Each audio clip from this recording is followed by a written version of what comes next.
Unless otherwise indicated, Ratchet Book Club is intended for a mature audience. Viewer discretion is greatly advised.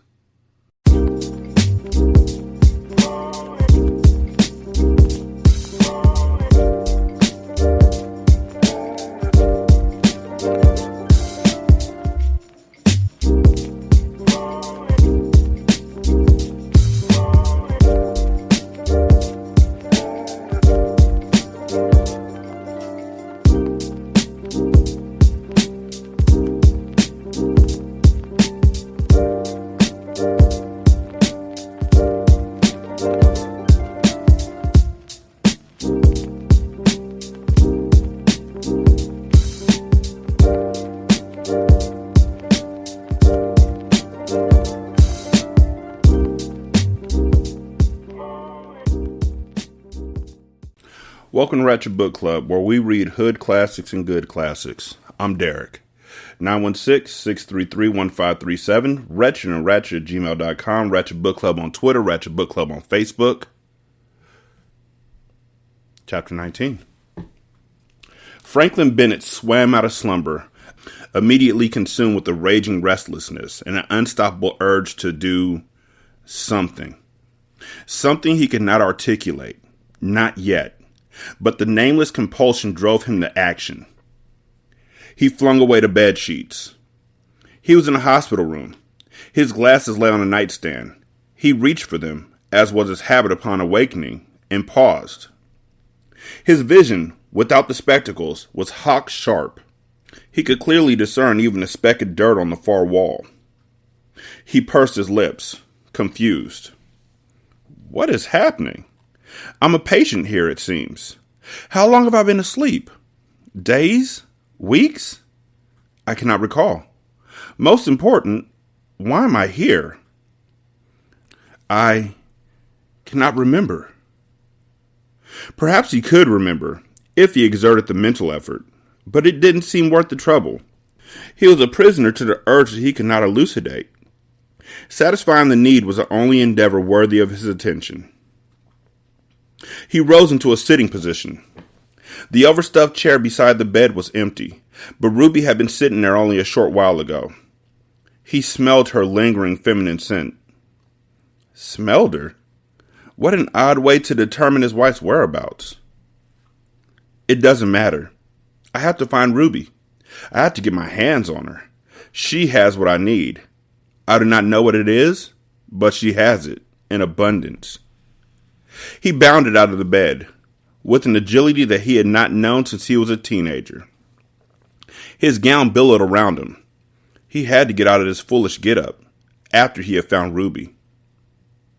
Across the room, a young woman arose out of her bed. He did not know who she was, and he didn't care. She did not possess anything of interest to him, and she seemed equally uninterested in him. He heard footsteps shuffling along the corridor. Slow, tired steps. As the footsteps neared the room, Ruby's scent grew stronger. Quick as a bat, he hid behind the door. He shot his roommate a stern glance, warning her not to interfere, though he sensed that she was enslaved to a need that matched his own. Ruby trudged inside. She saw his empty bed and gasped. A mug emanating the pungent aroma of cinnamon apple tea dropped out of her hands and crashed against the tile. My wife has what I need, and I must have it now. Franklin blocked the doorway. Ruby spun around. Franklin? Sugar, what's wrong? Fear and worry flashed in her big eyes. But Franklin was less concerned about her eyes and fascinated with the tender flesh of her neck. He heard her pulse throbbing. The rapid pounding thundered in his head like a bass drum. Come to me, love. He gripped her shoulders. Ruby opened her mouth, perhaps to scream, but only a high-pitched whine squeaked out of her. I'm going to do something awful to my wife, my lover, my lifelong companion, my best friend. But I cannot help it. God help me. I cannot resist. She has what I need, and I absolutely must have it now. He pulled his wife into his strong arms. bowed his head, and pierced her neck with his unexpectedly sharp teeth. Ruby batted her hands against him, but as his fangs sank deeper, she sighed and leaned against his chest willingly, as though she accepted that it was inevitable and appropriate that she should be the first to give him what he needed. The only thing in the universe that would satisfy his intense craving, the substance that flooded his mouth like a warm, tangy cider and filled him with orgasmic pleasure. Blood. Vicky Queen smiled at Junior. "Hey, sweetie." Her hair had fallen across her left eye, and she brushed it away with a light motion that, for some reason, made Junior's heart throb. Vicky had always been able to do that to him. She affected him in ways that he didn't understand. But she wasn't the same old Vicky. Her eyes were red and wild. Something about her smile made him pause, too. When her grin spread wider, he realized what it was. Her teeth were wickedly sharp. With teeth like that, she could snap a drumstick in half with a single bite, or tear into a man's throat and suck his blood. "She's a vampire, you dummy," a voice in the back of his mind warned. "Vampires have fangs. Get out of there." "Were you checking on me, Junior?" Vicky said. Her long eyelashes fluttered. "That was sweet of you. You've always been so sweet to me." "I just wanted to make sure you were all right," he said. He sidestepped away from the bed. "Guess I'll be going now. I'll tell the nurse you're up and about. She can come and get you whatever you need." Vicky yanked away the sheet, revealing the rest of her body. She wore only the gown, and the thin material ended at her upper thighs. Her shapely, smooth legs gleamed in the lamplight like polished bronze. "I need you, Junior. You need me, too." "But," Junior stuttered. His hand grasped a locket on his chest. "Mama, please give me some strength." "Come here, Junior," Vicky said. "Lie on the bed with me. Let me kiss that muscular, chocolate body of yours. Let me bring your fantasies to life." A vivid image flared in Junior's head, something he was surprised that he could think of. Him lying on that bed and Vicky Queen sitting on top of him, her firm breast jiggling, his hand squeezing her fine hips. Vicky's alluring eyes were hypnotic. He had taken a step towards her bed when his attention was diverted by a scream outside the room. This time, it was not the wind. It was a human scream, a sound of horror and pain. Junior snapped to alertness. What was he doing going to Vicky's bed?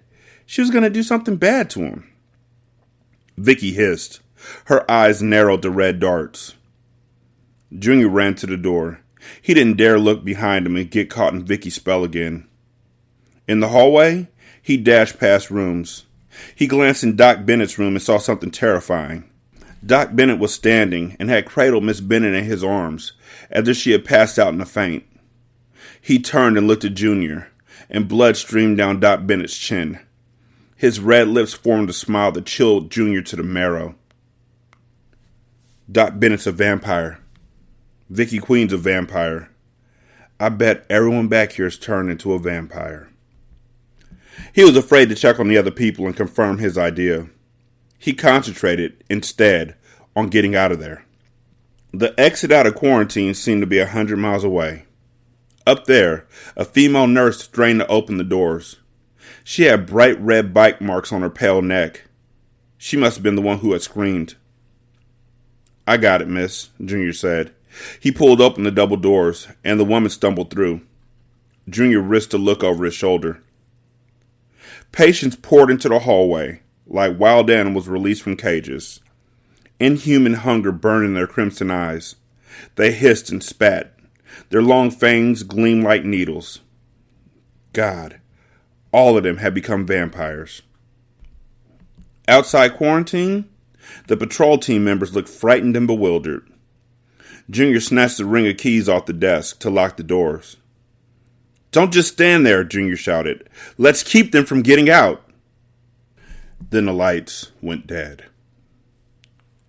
David and the remaining members of their special team arrived at the police station. There, the storm had knocked out the power. The backup team used candles to illuminate the office. The people sat in a circle, as though they were performing a seance. King, sitting near the doorway, wagged his tail when he saw David. David was glad to see the mutt was okay. The team immediately slammed him and Chief Jackson with questions. "Where's Ben? We've been getting calls that the power's out all over town. What should we do? Where's Bertha? We heard lightning's knocked out a bunch of trees. The roads out of town are blocked with them. How can we get out of here?" "Listen," David held up his hand. "Please, calm down. We'll get to your questions. First of all, is everyone here? Where are the boys, Jalil and Poke?" "Gone, man," a guy wearing a basketball jersey said. "They didn't want to stay." "You're kidding me," Jackson said. "You let my boy leave?" "We couldn't stop him," the guy said. Jackson cursed and threw his hat against the wall. He stormed around the room, fists bunched on his waist. David was concerned about the kids, but he had to move on. He told the group a condensed version of what happened at Jubilee. None of them questioned the reality of what David and his group had seen. They were beyond doubts. The world of nightmares had become real. "On the way here, we saw the strong winds and lightning," David said. "But we had no idea the trees are blocking the main roads that lead out of here, or that the power's been knocked out everywhere. Somehow, I don't think that's an accident. The vampires are setting us up for an attack." "Diallo?" Naya said. "Jesus, if he's powerful enough to cause a storm." I know, David said. "We've got to find him. We have to assume that he's finally on the prowl out there." He motioned to the window, and everyone peered fearfully at the glass, as though expecting a monster to bust inside. "Once we find Diallo and put him away for good, this madness will be over." "I don't even know what this vampire cat looks like," the man in the basketball jersey said.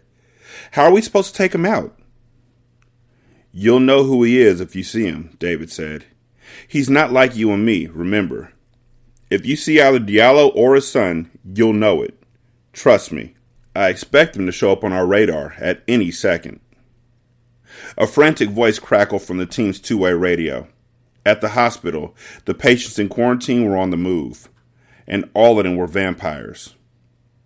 Franklin, David thought. Dread rippled through him. Please, God, don't let me be the one who does it. Don't let me be the one. When the lights went out at the hospital, everyone panicked, except Junior. Already holding the key in his hand, he calmly found the keyhole, slipped the key inside, and latched the quarantine doors. But he didn't think they were safe yet. He probably could have busted down those doors himself if he were angry enough. And there were close to 20 people on the other side who were furious about being pinned in quarantine. No, they ain't people, Junior reminded himself. Not anymore, they ain't. A nurse turned on a flashlight and shunned the beam at the door. The vampires pressed their ghastly faces against the square windows. They bared their sharp teeth, hissing. People screamed. Fear weakened Junior's knees, too. But he couldn't give up. This was a time for him to be brave. The creatures beat their fists against the door. Junior braced his hands against the heavy door. We've got to block it with something, he said. His arm muscles felt like they were about to rip. Ron and Maria pushed the table across the hall, and Junior moved aside so they could lever the table against the door. Another man, Dwayne, grabbed a desk, and Junior helped him lift it and stack it on top of the table. The vampires roared, hammered the doors harder. That ain't gonna do. It ain't gonna hold him back long, Junior said. Already, the desk rocked. What else can we do? Ron said, his eyes frantic. We gotta get ready to fight him, Junior said. We can't let him get out of here, or they gonna get everybody else in town. Give me a bomb. Maria slapped a bottle, which they called a Molotov cocktail, into Junior's hand. A dry rag dangled from the tip. He fished a cigarette lighter out of his pocket. In front of him, the barricade trembled. Ron and Maria each gripped a bottle bomb. Dwayne had the gun, cocked and ready. They had retreated far enough from the doorway so that when the barrier crashed, they would be out of harm's way. The nurse who held the flashlight was several feet behind them, her terrified face slick with sweat. Blood-curdling sounds came from the vampires. cries and moans of hunger and aching needs. Junior wanted to clap his hands over his ears. He wanted to run away. He looked behind him. The corridor was as dark as a tunnel. The only light came from the lightning that flashed through the windows. The makeshift barrier clattered. The desk teetered, tumbled off the table, and crashed to the floor. "Get ready," Dwayne said. He aimed the gun. Beside Junior, Maria recited a prayer. Junior tightened his hold on the makeshift bomb. His thumb itched on the Bic lighter. The table finally flipped over. The quarantine doors exploded open. The vampires stampeded outside like a herd of enraged bulls. Moving fast. Oh man, Junior could not believe how fast they were. As soon as Dwayne squeezed off a booming shot, hitting one of the monsters in the stomach, another vampire jumped through the air and tackled the man, knocking him flat on his back. The vampire plunged his teeth into his neck. Dwayne screamed. Junior was paralyzed. We ain't got a chance against them. There's too many, and they're too fast and strong. Ron and Maria lit their bombs, flung them in the general direction of the vampires, and ran. The bottle shattered on contact with the floor. A wall of flames whooshed in the air. Some of the vampires caught fire and wailed in agony. The others scuttled away, frightened. The fire alarm rang into life. The showers came on, spraying cold water everywhere. No, Junior thought. It's going to put out the fire. Already, the water was pounding the flames into submission. Watching the dying fire cautiously, the vampires began to come forward. I better run before they get their nerve back, Junior thought. He took off. His boots clapped across the wet floor. He ran past closets and darkened rooms. He wondered what would happen to the other, regular patients at the hospital. He didn't see any of the medical staff. Had all of them run away too? Far ahead of him, Maria and Ron were in the lobby. Hurry up, Junior, Maria said. We're getting out of here. I'm coming. Ron and Maria vanished through the exit doors. Junior heard the vampires behind him, feet slapping against the wet tile, hissing, hungry for his blood. Don't you dare look behind you, Junior. He finally came to the lobby. He was about to push through the glass doors when he saw Ron and Maria. They were sprawled on the sidewalk outside. A pack of demon dogs swarmed over their bodies, like lions feeding on felled deer. Those mutts that could turn you into a vampire with a bite. The dogs had been waiting for someone to run outside. He saw more dogs out there, hunched over people in blue medical uniforms. Then Junior saw the man in black, the one from the cave. The guy strolled across the parking lot, towards the building. Dogs flanked him, like servants accompanying a king. No one who ran out there would escape, period. Drenched with water that continued to pour from the showers, Junior scrambled past the abandoned front desk in the lobby. There was another, shorter hallway behind the desk. At the end of the hall, he saw an exit sign above a door, the blood-red letters glowing in the gloom. The vampire shrieks reverberated in the corridors. They weren't far behind. He reached the exit, whammed open the door with his shoulder, and found himself in a pitch-black stairwell. He thumbed the Bic lighter and held it high, like a torch. It didn't give him much light, but he saw the door at the bottom of the dozen or so stairs. Keeping the lighter held high and clutching the bottle bomb in his other hand, he navigated down the steps. His knees trembled so badly he was certain that he would fall and roll down the stairs, maybe breaking his neck in the tumble. But he made it to the bottom without stumbling. He pushed the door open. A duo of slavering pit bulls awaited him in the alley. They rose from their haunches and came after him, snarling, foam spraying from their lips. Frantic, Junior stepped inside and pulled the door shut. The dog scraped against the door, growling. Junior leaned against the wall. His heart pounded so hard that the hammering seemed to transmit itself to the bricks behind him, making the walls throb in unison with his heart. He wanted to find another way to escape, but he wondered if it would be worth a try. It was like these vampires had thought of all the ways to get out. Even if he jumped out of a window, they would probably be waiting for him on the ground below. At the top of the stairs, the door switched open. Junior stood rigid. Feather-like footsteps came inside the stairwell. Then the door was shut, closing out the chaotic sounds of the besieged hospital. Junior held his breath. He would have to peek around the corner to see who was up there. But in his heart, he knew who it was. "I can smell you down there, Junior," Vicky Queen said. "You got that nice, manly scent that I've always liked." Her sultry voice somehow managed to frighten and excite him at the same time. Vicky's bare feet began to tap down the stairs. "I know you've never been with a woman," she said. "I want to be your first, honey. You've waited so long, been holding out for that special woman. That special woman's me, Junior." Tears pushed down Junior's cheeks. Sniffling, he flicked on the cigarette lighter again, holding it aloft. Vicky came around the corner, into the light. Her face was both beautiful and terrifying to Junior, both alien and painfully familiar. "I want to give myself to you after all these years," she said. "I want you to give yourself to me, too. We'll spend the rest of our lives together. We'll never die. Don't you want that for us, sweetie?" She stepped closer. Shaking his head, his face wet with tears, Junior raised the bottle bomb. "Please, Lord, please, Mama, forgive me for doing this." Rage twisted in Vicky's face. "Junior, you put that thing away, you hear me? You put her away right now." "I've always loved you, Miss Queen," Junior said. "Please forgive me." He lit the fuse. Vicky screeched. Junior rushed towards her and embraced her. The bomb exploded in a brilliant orb of flames, taking them away together. Jackson caught Hunter as everyone was rushing out of the station to get to the hospital.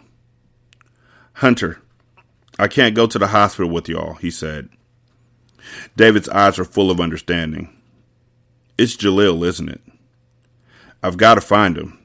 He nodded his hands. "Damn boy, always been so headstrong. I know he thinks he's going to be out there in the streets hunting these suckers.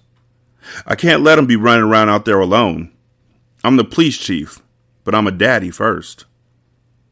"I understand," David said. "Be careful. You do the same. When I find my boy, we're going to come to support you. That's a promise." They shook hands. A jarring thought struck Jackson. The idea that he was never going to see David again. Whether it was because David was going to die or he was going to die, he didn't know. He didn't voice his thought, fearful that speaking it would guarantee that it would come true.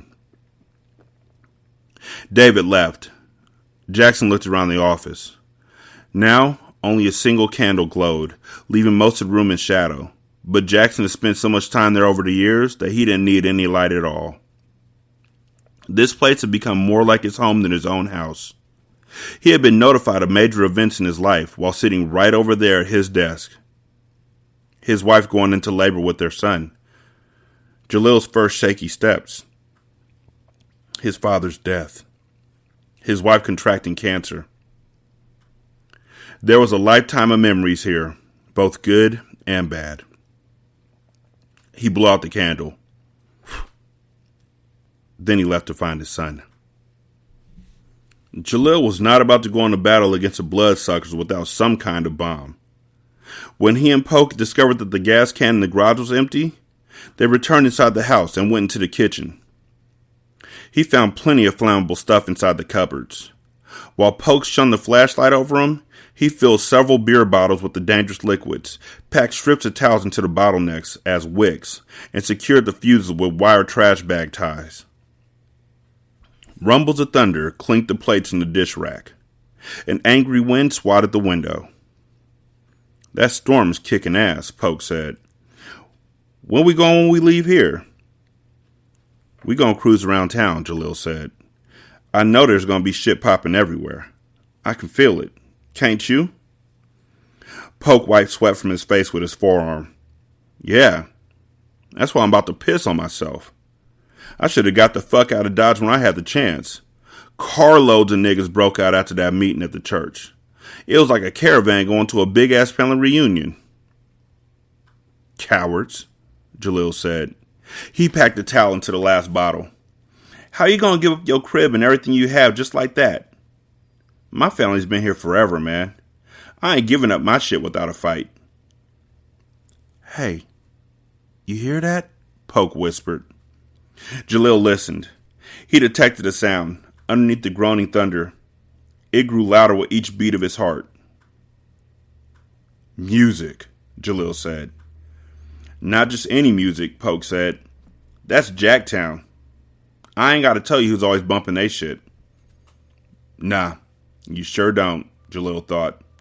His mouth was dry. He pushed the bottle towards Poke. Poke grasped it as if for dear life. Jalil picked up his shotgun off the dinette table. The music, heavy with bass, made the living room windows pulsate. Car headlights burned on the curtains. Follow me, Jalil said. He went into the living room, Poke moving close behind him. Their bodies cast huge, jerky shadows on the walls. At the front door, Jalil lifted the edge of the drape that covered the small rectangular window.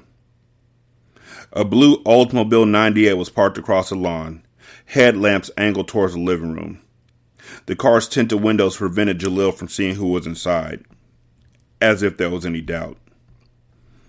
It's T-Bone's ride, Jalil said. After T-Bone disappeared the other night, his mother had come by Jalil's place to pick up the car. Looked like T-Bone had gotten it back. Fuck, Poke said softly. He's coming for us, man. He's coming to make us one of them vampire bastards. The bass line of T-Bone's favorite Jacktown song, Foot on Your Neck, began to boom from the car stereo. In his mind's eye, Jalil imagined T-Bone leaning in the driver's seat, a joint dangling from his fang-filled mouth, eyes red and frenzied, nodding his head to the funky rhythm. Jalil bit his tongue to hold back an outburst of lunatic laughter. What we gonna do, Jay? Poke asked. Jalil leaned against the wall.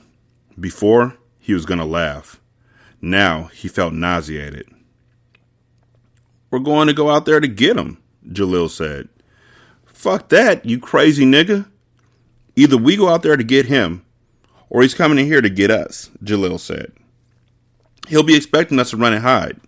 We gotta make the first move. Shit. Poke spat on the floor.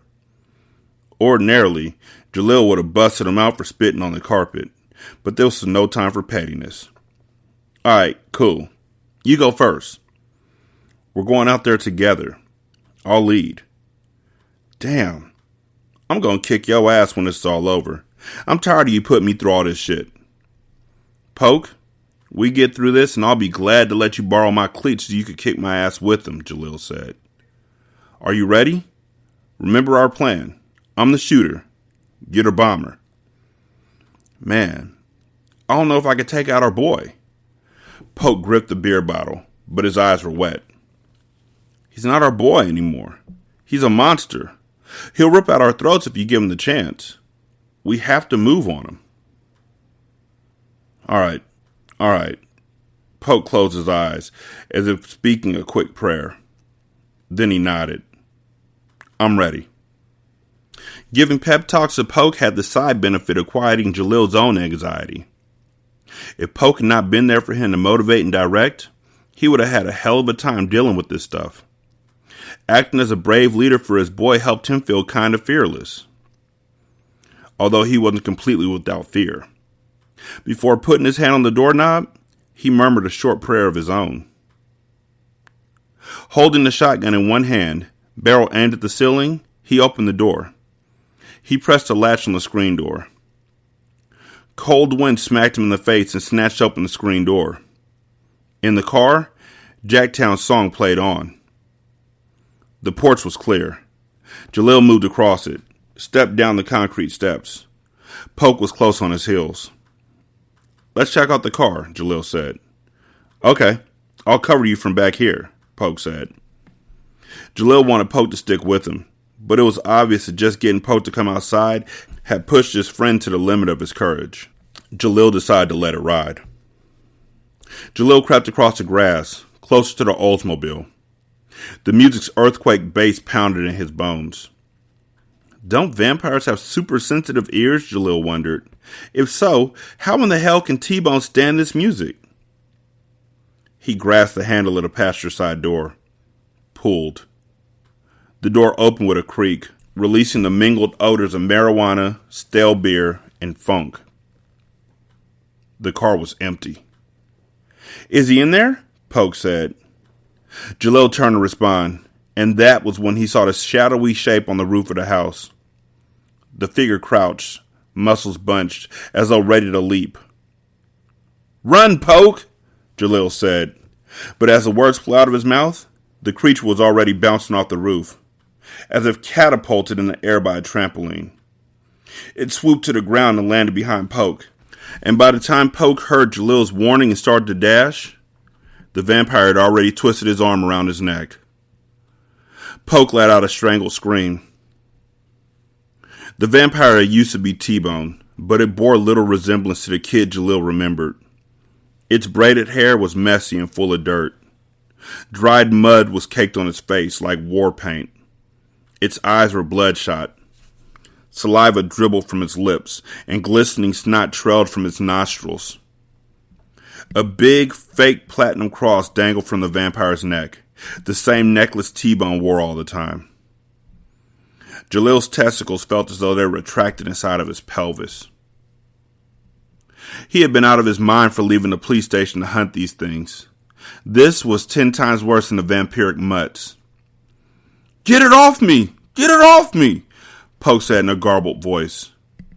Jalil raised a shotgun.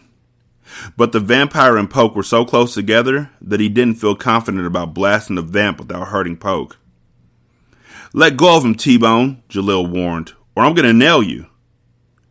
The vampire snorted. It jerked Poke higher in the air, lifting him up by his neck. T-Bone was several inches taller than Poke, and the height advantage allowed him to punish Poke with an excruciating stranglehold. Go ahead and shoot, you punk-ass nigga, T-Bone said in a coarse voice that sounded nothing like the kid Jalil remembered. You ain't about shit. Jalil's finger tightened on the trigger. Poke's feet kicked in the air, feebly. He was screaming, but due to the chokehold, it came out as a high-pitched whine. The veins in his neck looked ready to burst. Last warning. Let him go, Jalil said. He steadied his aim on the bloodsucker's head. I gotta drop him now, he thought. Pull the trigger, man. Glowering at Jalil defiantly, the vampire opened its mouth. Ropes of saliva coated its fangs like grotesque taffy.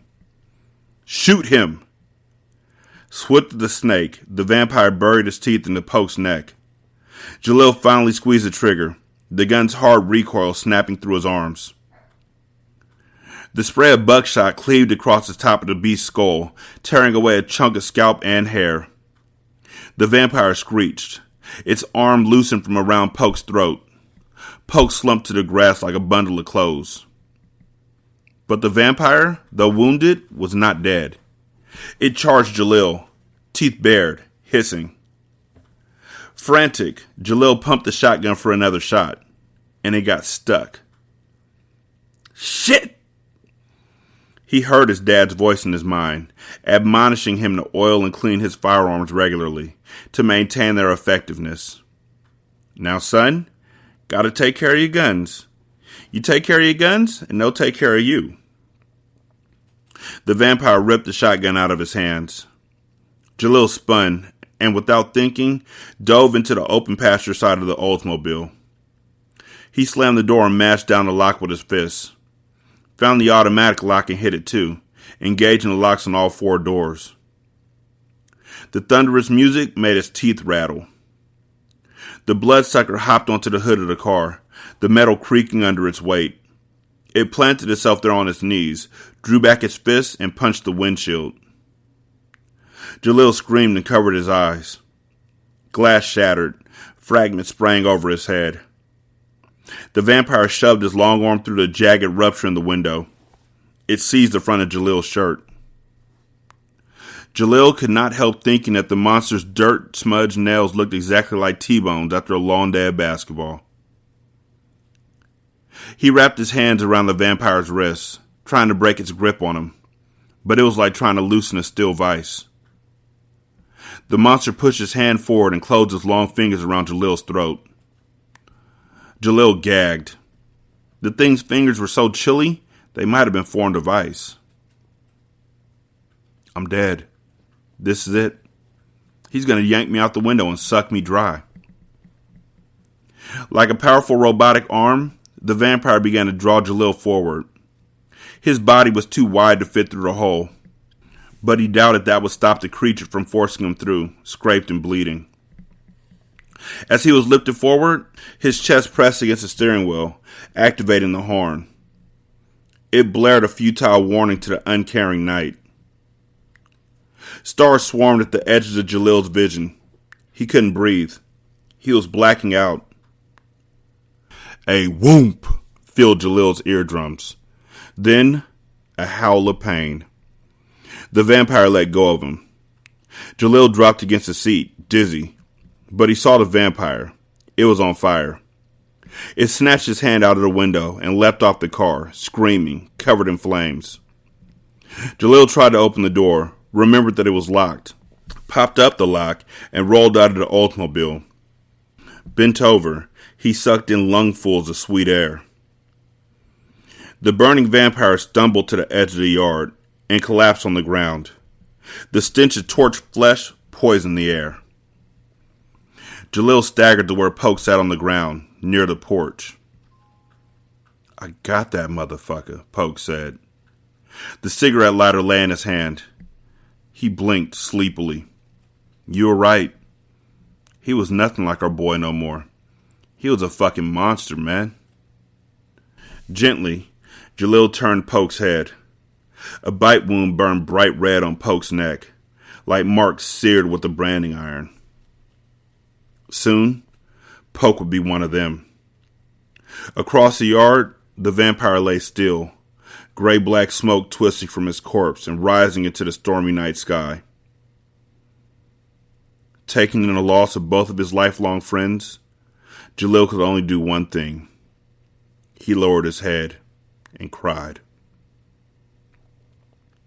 Although his fellow patients were in haste to leave the premises, Franklin had the presence of mind to understand that he did not want to venture outside in this ridiculous gown. He opened the closet and found his regular clothes. He was grateful to find his favorite pair of khakis and a shirt. He closed the door, shutting out the commotion in the hallway. His roommate had departed with the rest of the mob. As he dressed, he admired the still, peaceful body of his wife. He had placed her on the bed after he had satiated himself on her blood. Yes, blood. Finally, he could admit the object of his hunger. He felt no shame about his craving, not anymore. The pleasure the blood provided was too sweet, too nourishing, too fulfilling to ever engender unwelcome feelings. Easier to despise a thirst for water. He was aware of what he had become. He had metamorphosed into a blood-crazed monster that David, and he, in his prior life, feared and conspired to destroy. The vampire. How easy it was to hate that which one did not understand. Such behavior was typical of the ignorant and those who allowed unfounded fear to dictate their lives. Now, he knew better. Comfortably attired in his clothes, he approached the bed. Ruby, lovely as ever, floated on the tranquil waves of a perfect sleep. Bite marks blemished her neck. He had taken much of her blood, but had intuitively sensed when to cease drinking, to prevent ending her life. It was his earnest wish that she would join him in this wondrous new existence. Without her, immortality would lack meaning and purpose. He lifted her warm hand to his lips, kissed her fingers. He didn't know how long it would take for her transformation to complete. Perhaps a day. Perhaps sooner. She was safe here. The master would not allow harm to come to those who obeyed him. And to disobey was as unthinkable as refusing to breathe.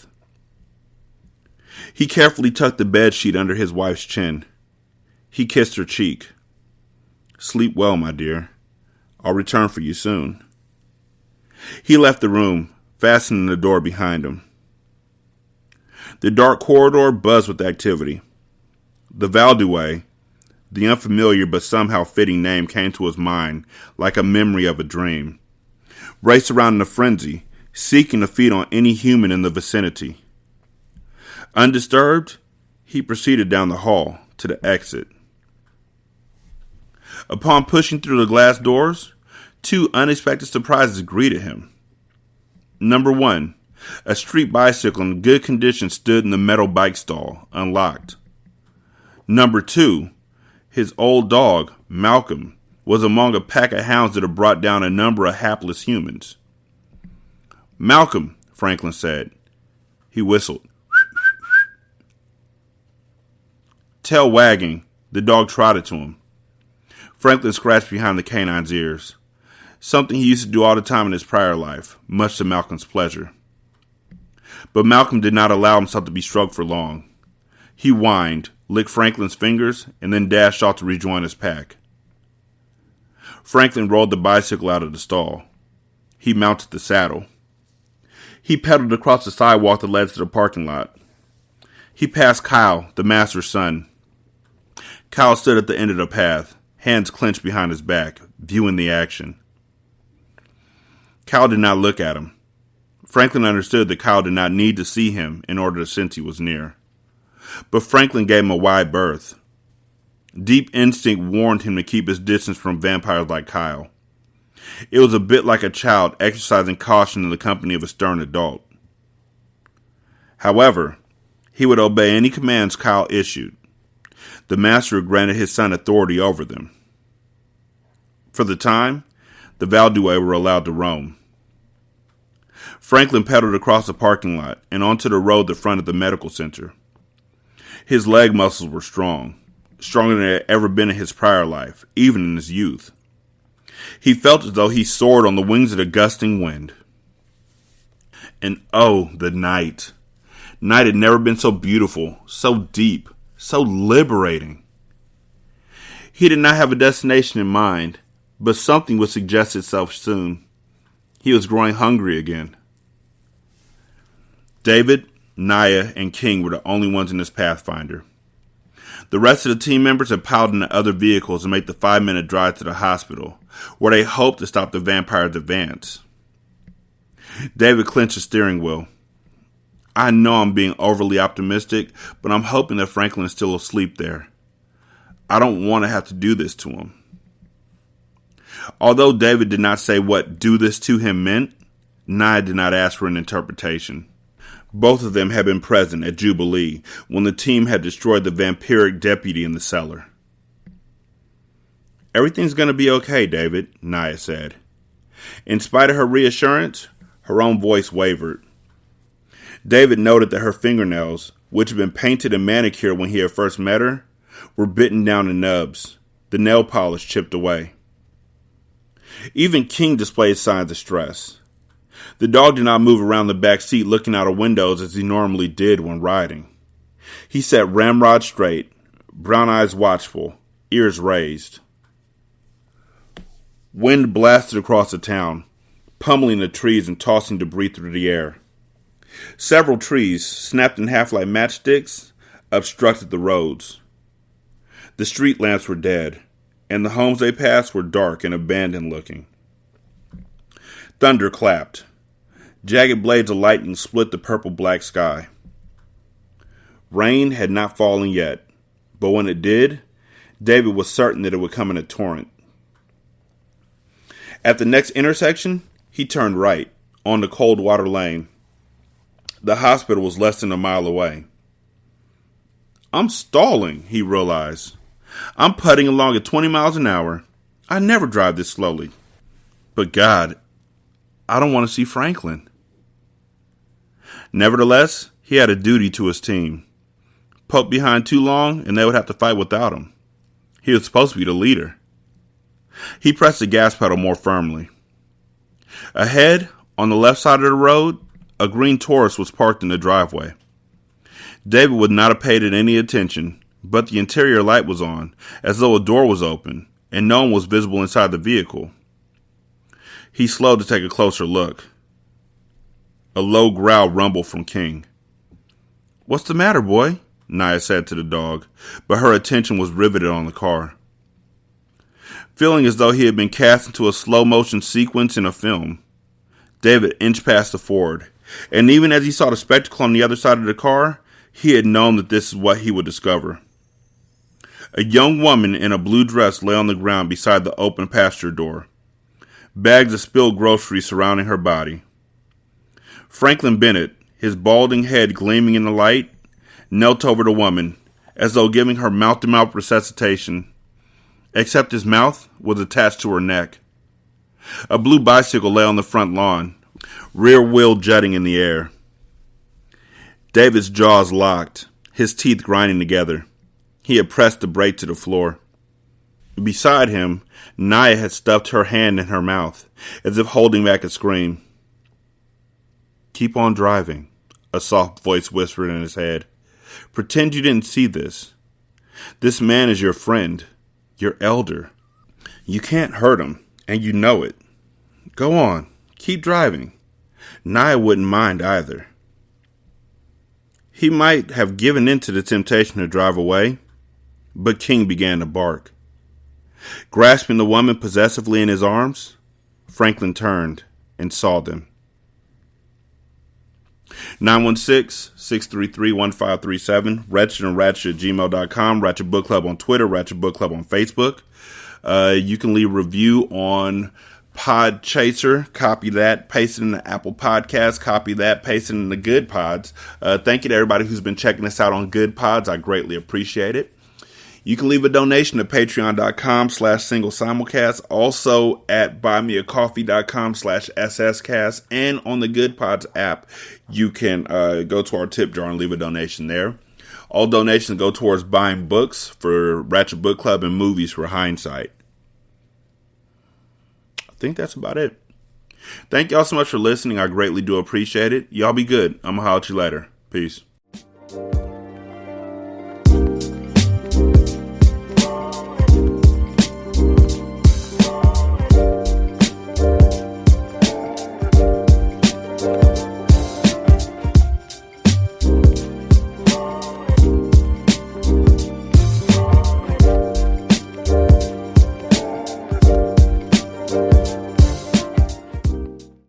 The intro and outro to Ratchet Book Club is by That Kid Garan, and it's called Goodbyes.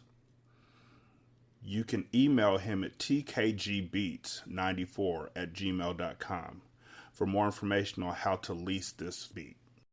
This is Single Simulcast.